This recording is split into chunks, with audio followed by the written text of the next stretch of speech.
কাজের মাসি শাড়ি এবং পেটিকোট গুটিয়ে বসে আছে। পাশে ছোট্ট একটা নারকেল তেলের শিশি, হাতে তেল নিয়ে কি যেন করছে। ও চমকে উঠে বলল, এমা, এখানে কেউ মুখ দেয় নাকি? ওটা তো নোংরা জায়গা। সেদিন আমার সাথে যা হলো তা কোনোদিন ভুলবো না।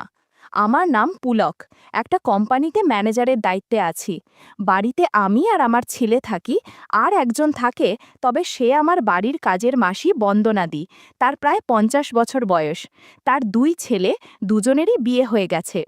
আমি বন্দনাদির চেয়ে বয়সে অনেক ছোট, প্রায় তার ছেলেরই বয়সী, তাই সে আমার নাম ধরে পুলক বলেই ডাকে। ওকে দেখলেই আমার কেমন একটা অনুভূতি হয়। বন্দনাদিকে দেখে মনেই হতো না ওর এত বয়স। মোটামুটি স্বাস্থ্যবান, না মোটা না রোগা, শুধু চুলে একটু পাক ধরা ছাড়া বয়সের কোনো লক্ষণই বন্দনাদির ছিল না। গাছের কতবেল বেশ বড়, এরকম সুস্বাদু কতবেল যে কারো খেতে মনে চায়। বন্দনাদি যখন উবু হয়ে বসে ঘর মুছত, তখন তার দিকে তাকিয়ে থাকতে আমার খুব ভালো লাগতো। বাসন মাজার সময় প্রায়শই বন্দনাদির শাড়ির আঁচলটা অগোছালো হয়ে যেত। কাজের কারণে সেদিকে তার কোনো খেয়াল নেই। অভাবের সংসারে যেখানে নুন আনতে পান্তা ফুরায়, বন্দনাদের পক্ষে দামি ব্লাউজ, শাড়ি, পেটিকোট আরও অন্যান্য পোশাক পরার বিলাসিতা কখনোই সম্ভব ছিল না। তাই পুরো জামাকাপড় বছরের পর বছর চালিয়ে যায়। খেয়াল করতাম কোনো শাড়ির আঁচলের সুতো উঠে গেছে, নয়তো কয়েক জায়গায় ছিঁড়ে গেছে। কিছু কাপড়ের হুঁক দুই একটা নষ্ট হতো, নয়তো টাইট হতো। তার প্রতি সবসময় একটা টান অনুভব করতাম। শুনেছিলাম বন্দনাদের বরের নাকি ৫৫ বছর বয়স। বয়সের ভারের কারণে তার দ্বারা কিছুই হয় না, যে কারণে বন্দনাদের চোখে মুখে মাঝে মধ্যে বিরক্তির ছাপ বোঝা যায়। একদিন লক্ষ্য করলাম বন্দনাদি দরজা ভেজিয়ে ঘর মুছছে। মনে একটু কৌতূহল হলো, তাই আমি দরজার আড়াল থেকে ভিতরের দৃশ্য দেখতে লাগলাম। আমার মাথা ঘুরে গেল। দেখি বন্দনাদি শাড়ি এবং পেটিকোট গুটিয়ে বসে আছে। পাশে ছোট্ট একটা নারকেল তেলের শিশি, হাতে তেল নিয়ে কি যেন করছে। বন্দনাদির কাজকর্ম দেখে বুঝতে পারলাম সে অনেক কিছু থেকে বঞ্চিত। কয়েকদিনের মধ্যে আমি আবার লক্ষ্য করলাম বন্দনাদি ফ্রিজ থেকে কিছু বের করার সময় একটা শশা মাটিতে পড়ে গেছে, যেটা কেউ লক্ষ্য করেনি। বন্দনাদি সেটা তুলে শাড়ির আঁচলে লুকিয়ে রাখল।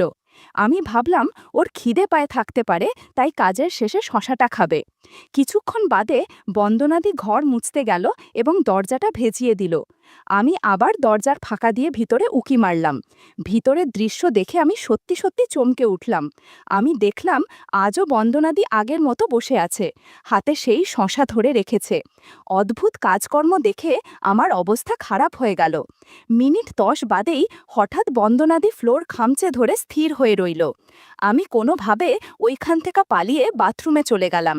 কিছুক্ষণ বাদে আমিও ফ্রেশ হয়ে বের হলাম। এই ঘটনার পর থেকে আমার মনের মধ্যে বন্দনাদিকে নিয়ে নানান চিন্তা ঘুরপাক খেতে থাকে। কিছু বুঝে উঠতে পারছিলাম না কিভাবে কি করব। কিন্তু ওর সাথে আমার বয়সের ব্যবধান এতটাই ছিল যে আমি ওকে এই প্রস্তাব দেবার সাহস পাচ্ছিলাম না। একদিন সাহস করে বন্দনাদিকে বললাম, বন্দনাদি, সিনেমা দেখতে যাবে? শুধু তুমি আর আমি সিনেমা দেখব। বন্দনাদি বলল, হ্যাঁ যাব। তুমি নিয়ে যাবে? কাজের চাপে কতদিন সিনেমা দেখিনি, কবে যাবে বলো? আমি বললাম, আগামীকাল আমার বাড়ির লোক থাকবে না, তাই কালই যাব। আমি বাড়ি থেকে বেশ কিছু দূরে একটা সিনেমা হলে চলতে থাকা একটা হিন্দি সিনেমার টিকিট কেটে রাখলাম। পরের দিন বন্দনাদি একটু সেজেগুজেই এলো। আমি সেদিন ওকে আমার বাড়ির কাজ করতে বারণ করলাম এবং ওকে নিয়ে তখনই বেরিয়ে পড়লাম। সিনেমা হলে ফাঁকা জায়গা দেখে দুজনে পাশাপাশি বসলাম। সিনেমা শুরু হলো। তখন হল অন্ধকার হয়ে গেল। একটু ক্ষুধা অনুভব করার দুটো ডাব ধরলাম খাওয়ার জন্য, কিন্তু খুব একটা প্রতিবাদ করল না। আমার সাহস বেড়ে গেল। বন্দনাদি বলল, পুলক, কি করছো বলো তো? কেউ দেখলে কি ভাববে? আমি বললাম, কেউ দেখতে পাবে না গো, তাছাড়া তোমারও তো ভালো লাগছে। বন্দনাদি কৃত্রিম রাগ দেখিয়ে বলল, ভালো লাগলেই সে কাজটা করতে হবে নাকি? জানো আমি বয়সে তোমার চেয়ে কত বড়, তুমি আমার ছেলের মতো, তাছাড়া এটা ঠিক না। আমি বললাম, বন্দনাদি, এসব কোনো ব্যাপারই না, সব কিছু বয়স দেখে হয় না। আমি জানি তোমার অনেক ইচ্ছা আকাঙ্ক্ষা শখ আছে, আর আমারও ইচ্ছে আছে। বন্দনাদি আর কিছুই বলল না। আমি আমার ব্যাগে একটা শশা নিয়ে গিয়েছিলাম। আমি ব্যাগ থেকে শশাটা বের করলাম। বন্দনাদি বলল, এটা কি আমায় খাওয়ানোর জন্য নিয়ে এসেছো? আমি মুচকি হেসে বললাম, না গো, ঠিক খাওয়ানোর জন্য নয়, আমি এটা এনেছি অন্য কারণের জন্য। একটু পরেই বুঝতে পারবে। বন্দনাদি বলল, তার মানে তুমি কি বলতে চাইছো?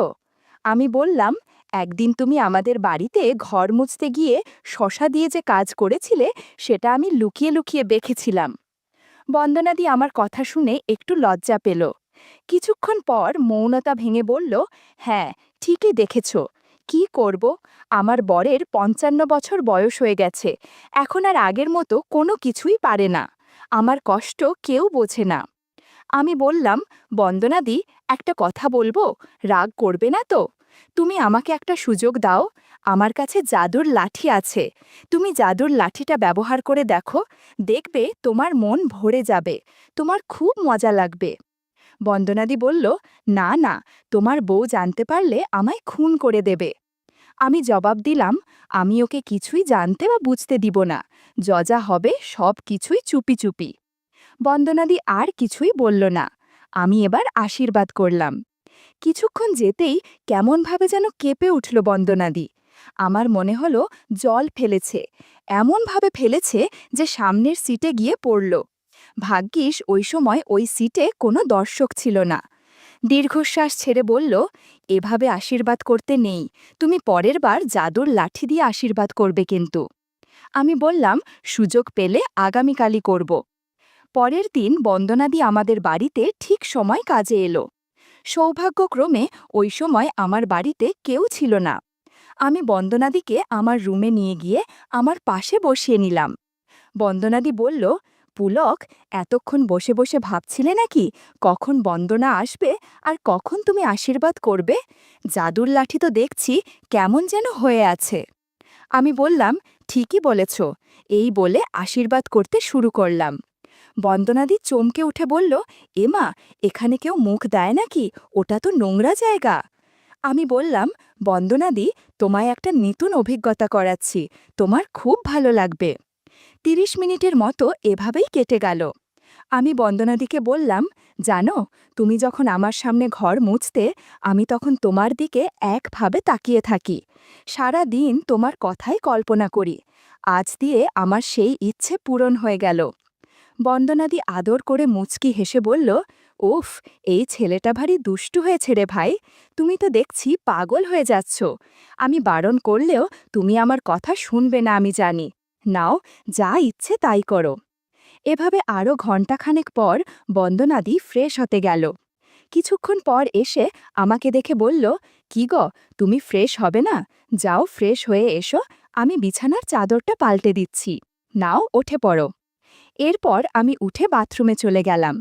ঘরে ঢুকে দেখি বন্দনাদি নতুন চাদর বিছিয়ে দিয়ে বন্দনাদি পেটিকোট পরেই আমার ঘরের কাজকর্ম করছে। আজকের পর থেকে তাকে আর কোনো দিন ফ্রিজ থেকে শসা বা বেগুন নিতে দেখিনি। তার যখন দরকার হতো আমাকে সবকিছু জানাতো। একদিন বন্দনাদির ভাই হঠাৎ খুব অসুস্থ হয়ে পড়ল। যেহেতু তাকে দেখাশোনা করার কেউ নেই, তাই সে বন্দনাদিকে তার বাড়িতে থাকার জন্য অনুরোধ করল। বন্দনাদি ভাইকে খুবই ভালোবাসত, তাই বাধ্য হয়ে ১ মাসের জন্য তার বাড়ি গিয়ে থাকতে রাজি হল। এই খবর বন্দনাদি যখন আমায় জানালো, আমি তখনই বললাম, বন্দনাদি, তাহলে আমার বাড়ির কাজের কি হবে গো? তাছাড়া এতদিন ধরে আমার একা থাকা সম্ভব না, তোমাকে ছাড়া আমি এক মুহূর্ত ভালো থাকতে পারি না। বন্দনাদি হেসে বলল, তোমার বাড়ির কাজের জন্য চিন্তা করতে হবে না, আমার বড় ছেলের বউ সুজাতা আমার পরিবর্তে তোমাদের বাড়ির কাজ করে দেবে। সুজাতা খুবই ছেলে মানুষ, তার মাত্র ২৬ বছর বয়স এবং সে খুবই সরল আর লাজুক প্রকৃতির। সুজাতা আমার থেকে ভালো কাজ করতে পারবে। গাছের জাম্বুরা আগের থেকে অনেক বড় হয়েছে, তুমি চাইলে খেতে পারো, তোমার খুব পছন্দ হবে। তবে তোমাকে খুবই সাবধানে মানিয়ে নিতে হবে। আগামীকাল আমি নিজেই সুজাতার সাথে তোমার পরিচয় করিয়ে দেব। পরের দিনেই বন্দনাদি সুজাতাকে নিয়ে আমাদের বাড়ি এলো। বন্দনাদি সুজাতার বিষয়ে যা বলেছিল সবই ঠিক। সুজাতা বেশ লম্বা, গায়ের রং চাপা হলেও মুখশ্রী বেশ সুন্দর। সুজাতা সত্যি খুব লাজুক, আমার দিকে না তাকিয়ে নিচের দিকেই একভাবে তাকিয়ে আছে। বন্দনাদি আমার সাথে আলাপ করিয়ে দেবার জন্য বলল, সুজাতা, এই হলো পুলকদা। বয়সে তোমার চেয়ে সামান্য বড়, প্রায় তোমার বরেরই বয়সী, সেজন্য আমি ওকে পুলক বলেই ডাকি। পুলক খুব ভালো লোক, আমায় খুবই ভালোবাসে এবং আমার কোনো প্রয়োজনে সাহায্য করার আপ্রাণ চেষ্টা করে। তুমি এখানে মন দিয়ে কাজ করো, পুলক তোমায় সব রকম সাহায্য করবে। বন্দনাদির কথায় আমার মনে হলো সে যেন অপ্রত্যক্ষভাবে সুজাতাকে আমার কাছে আসার জন্য ইশারা করল। জানি না এই যুবতী বউটাকে কিভাবে রাজি করাবো। বন্দনাদি সুজাতাকে বাড়ির সব কাজ বুঝিয়ে দিতে লাগল। সুজাতা ঝাড়ু নিয়ে ঘরের সামনের দিকে হেঁটো হয়ে পরিষ্কার করতে আরম্ভ করল। আমি ওর কাজ করা দেখছি। বন্দনাদি পিছন থেকে আমায় ইশারায় জিজ্ঞেস করল সুজাতাকে আমার কেমন লাগছে। আমিও চোখের ইশারায় বললাম খুবই সুন্দর এবং সুজাতাকে রাজি করাবার জন্য আমি সব রকম চেষ্টাই করব। পরের দিন বন্দনাদি ভাইয়ের বাড়ি চলে গেল এবং সুজাতা একলাই কাজ করতে এলো। সেদিন যেন সুজাতাকে আমার একটু কম লাজুক মনে হলো। আগের দিনের মতো সুজাতা শাড়ির আঁচল গুছিয়ে রাখেনি, কেমন যেন একটা অগোছালো ভাব আছে, যার ফলে কাজ করতে করতে শাড়ির আঁচল অনেকবার পড়ে যাচ্ছিল। বিষয়টা দেখে অস্বস্তিতে পড়ে গেলাম। ঘরের কাজ করার মাঝে সুজাতার সাথে বেশ কয়েকবার আমার চোখাচোখি হলো, কিন্তু সুজাতা কোনোবারই আমার দিক থেকে চোখ সরিয়ে নিল না। আমি গাছের জাম্বুরার দিকে তাকাচ্ছি, বুঝতে পেরেও সুজাতা কিছু মনে করল না। মনে মনে ভাবলাম, তাহলে কি বন্দনাদি সুজাতাকে কিছু বুঝিয়ে দিয়ে গেছে? বিষয়টা বোঝার জন্য হোঁচট খেয়ে পড়ে যাবার ভান করে গাছের জাম্বুরায় ধাক্কা দিলাম। বিষয়টা লক্ষ্য করে সুজাতা লাজুক মুখে বলল, এ কি দাদা, আপনি এই রকম কেন করছেন? আমি তো আপনার প্রায় সমবয়সী, আপনার এরকম করায় আমি খুব লজ্জা পাচ্ছি। তাছাড়া আমার খুব ভয় করছে, আমার শাশুড়িমা জানতে পারলে আমায় মেরেই ফেলবে। প্লিজ এইসব করবেন না। আমি মুচকি হেসে বললাম, সুজাতা, তুমি তো নিজেই বললে আমি তোমার সমবয়সী। ভেবে দেখো, আমি তোমার স্বামীরই বয়সী। স্বামীকে যখন লজ্জা পাও না, তখন আমাকেই বা লজ্জা পাচ্ছ কেন? তাছাড়া বন্দনাদিকে ভয় পাবার তোমার কোনো কারণ নেই। আমি আর বন্দনাদির মধ্যে ভালো বন্ধুত্ব হয়েছে। সুজাতা চমকে উঠল, কি বলছেন আপনি? আপনি তো শাশুড়িমার ছেলের বয়সী। এই বয়সে শাশুড়িমা আপনার সাথে? না না, এটা হতেই পারে না। আমি বললাম, সুজাতা, তুমি বিশ্বাস করো, আমি বন্দনাদির খুব কাছের একজন মানুষ। তার সাথে সিনেমা হলে গিয়েছি, অনেক আনন্দ করেছি, এমনকি তার সম্মতিতেই সবকিছু হয়েছে। সুজাতা চেঁচিয়ে উঠল, একদম বাজে কথা। শাশুড়িমা আপনার সাথে? কখনোই সম্ভব নয়। তাছাড়া আমার শ্বশুরমশাই এখনও যথেষ্ট ক্ষমতাবান, তাকে ছেড়ে আপনার সাথে কিভাবে রইল? না, আমি কিছুতেই মানতে পারছি না। সুজাতা কোনোভাবেই মানতে চাচ্ছিল না। তাই আমি কিছু প্রমাণ দিলাম, যেমন কোথায় জন্মদাগ আছে, কোথায় তিল আছে, ছোট ছোট চুল কোঁকড়ানো ইত্যাদি। বন্ধুরা, ইউটিউবের কড়া নিয়মের কারণে আরও কিছু বিষয় সরাসরি বলা যাচ্ছে না। তোমরা কমেন্টে দেয়া লিঙ্ক থেকে আমার ওয়েবসাইট ভিজিট করো, সেখানে একদম খোলামেলা গল্প দেয়া আছে, যেগুলো ইউটিউবে পাওয়া যায় না। সুজাতাকে সব কিছুর প্রমাণ দেওয়ার পর স্তম্ভিত হয়ে বলল, সত্যি তো, সব ঠিক বলছেন, কিন্তু আপনি এত কিছু কি করে জানলেন? তাহলে সত্যি কি শাশুড়িমা এবং আপনার মাঝে? তা না হলে তো এত বিশদ বিবরণ আপনি দিতেই পারতেন না। সেজন্যই কি বেশ কিছুদিন শাশুড়িমাকে বেশি উৎফুল্ল দেখছি? ইস, আমি তো ভাবতেই পারছি না। আমি সুজাতার হাত ধরে বললাম, দেখো সুজাতা, তুমি খুব ভালো করেই বুঝতে পারছো, আমার এবং বন্দনাদির মাঝে গভীর সম্পর্ক না থাকলে আমি এত কিছু কখনোই বলতে পারতাম না। 50 বছরের মহিলার সাথে বন্ধুত্ব করতে পেরেছি, এখন তোমার মতো আমার সমবয়সী যুবতী মেয়ের সাথে বন্ধুত্ব করলে আমার ভালো লাগবে। সুজাতা খুব লজ্জিত হয়ে শাড়ির আঁচলে মুখ লুকিয়ে বলল, ইস পুলকদা, আপনি খুবই অসভ্য, কি সব কথা বলছেন? আপনি শাশুড়িমার সাথেও কি এইভাবে কথা বলেছেন? আমি হেসে বললাম, আরে এসব কোনো ব্যাপারই না, তোমাকে আস্তে ধীরে সব বুঝিয়ে বলবো। আমার মনে হলো সুজাতার লজ্জা বেশ খানিকটা কমেছে। সুজাতার কাছে দুটো জবা ফুল ছিল, সেখান থেকে একটা হাতে নিয়ে বললাম, বিশ্বাস করো সুজাতা, তুমি অনেক ভালো থাকবে। তাছাড়া তোমার যা মাইনে দেই তার সাথে 1000 টাকা বকশিস দিব। সুজাতা বলল, কিন্তু পুলকদা, আপনি আমার শাশুড়িমার সাথে যে কাজ করেছেন, তাহলে তো এক হিসাবে আপনি আমার শ্বশুর হলেন। আমি বললাম, ওহ, তাহলে তো আমি তোমার সমবয়সী শ্বশুর, কাজেই তোমার কোনো অসুবিধা নেই। আর হ্যাঁ, এইভাবে আমায় পুলকদা আপনি বলে ডেকো না। আমরা যখন বন্ধু, তখন আমাদের মধ্যে কেউ বড় বা কেউ ছোট নয়, দুজনেই সমান। সেজন্য তুমি আমার নাম ধরে তুমি করেই ডাকো। সুজাতা একটু চিন্তিত হয়ে বলল, কিন্তু তোমার বাড়ির লোক জানতে পারলে তো ঝামেলা হয়ে যাবে গো। আমি বললাম, কোনো ঝামেলা হবে না। তুমি যখন কাজে আসছো, তখন আমার বউ আমার ছেলেকে স্কুলে দিতে যায়। সেখান থেকে ফিরতে ফিরতে 1 ঘন্টার বেশি সময় লেগে যায়। তাই ওই সময় আমরা গেম খেললে কেউই টের পাবে না। বন্দনাদিকেও আমি এই সময় গেম খেলার জন্য ডাকতাম। আমার কথায় সুজাতা রাজি হয়ে গেল। তাছাড়া 1000 টাকা বকশিসের কথা শুনে কেউ না করতে পারবে না। আমি বললাম, আগে গাছের জাম্বুরা খেয়ে নেই। লক্ষ্য করলাম ও একটু লজ্জা পাচ্ছে। কি হয়েছে জানতে চাওয়ায় সুজাতা বলল, আজ প্রথমবার কারো সাথে বন্ধুত্ব করছি, তাই কেমন যেন লাগছে। আজ এ পর্যন্তই থাক, আগামীকাল থেকে আগানো যাবে। আমি বললাম, না বাবু, আমরা যখন এগিয়েই পড়েছি, তখন আজ বা আগামীকালে কি তফাৎ? আমরা যত তাড়াতাড়ি গেম খেলতে পারবো, ততই বেশি আনন্দ হবে।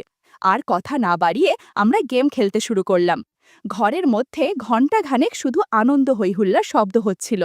কিছুক্ষণ পর বললাম, এতক্ষণ গেম খেলে তোমার নিশ্চয়ই জল পিপাসা পেয়েছে? সুজাতা বলল, হ্যাঁ হ্যাঁ, দাও। ওর কথা শুনে আমি 1 গ্লাস জল দিলাম। সুজাতা তৃপ্তি করে জল খেয়ে নিল। আমি বললাম, দুপুর 10টা বাজতে চলেছে, তোমার বৌদি এক্ষুনি চলে আসবে, তুমি তাড়াতাড়ি ঘর গুছিয়ে নাও। আমি ততক্ষণে ফ্রেশ হয়ে আসি বলে বাথরুমে চলে গেলাম। এদিকে সুজাতা তড়িঘড়ি করে সব গুছিয়ে নিল। আমি একটু পর বাথরুম থেকে বেরিয়ে এলাম। সুজাতা শাড়ি ব্লাউজ পরার পর মুচটি হেসে আমায় জিজ্ঞেস করল, পুলকদা, এবার তাহলে আমি ঘরের কাজ আরম্ভ করি? বৌদি মনে হয় এক্ষুনি চলে আসবে। ওর সামনে তো পুলকদা আপনি করেই কথা বলতে হবে, তাই অভ্যাস করছি। আর শুনুন, আগামীকাল সকালে আবার গেম খেলবেন কিন্তু, আমার খুব ভালো লাগছে। আমি বললাম, ওমা, তাই নাকি? এবার বুঝতে তো বন্দনাদি কেন আমার সাথে বন্ধুত্ব করেছে। শাশুড়ি ও বৌমার একরকম পছন্দ। পরের দিনও আমি আর সুনাজা অনেক আনন্দ করেছি। প্রায় 1.5 মাস বাদে বন্দনাদি আমাদের বাড়ির কাজে যোগ দিয়েছিল। এই 1.5 মাসে কত কি হয়েছে তা বলে বোঝানো যাবে না। এখন যেহেতু বন্দনাদি চলে এসেছে, তাই সুজাতাকে বিদায় দিতে হলো। তবে মাঝে মাঝে যখন আমার বউ বাপের বাড়িতে যায়, সেদিন বন্দনাদি আর সুজাতা দুজনকেই আমার বাড়িতে আসতে বলি। বেশ ভালোই দিন কাটতে লাগলো আমার।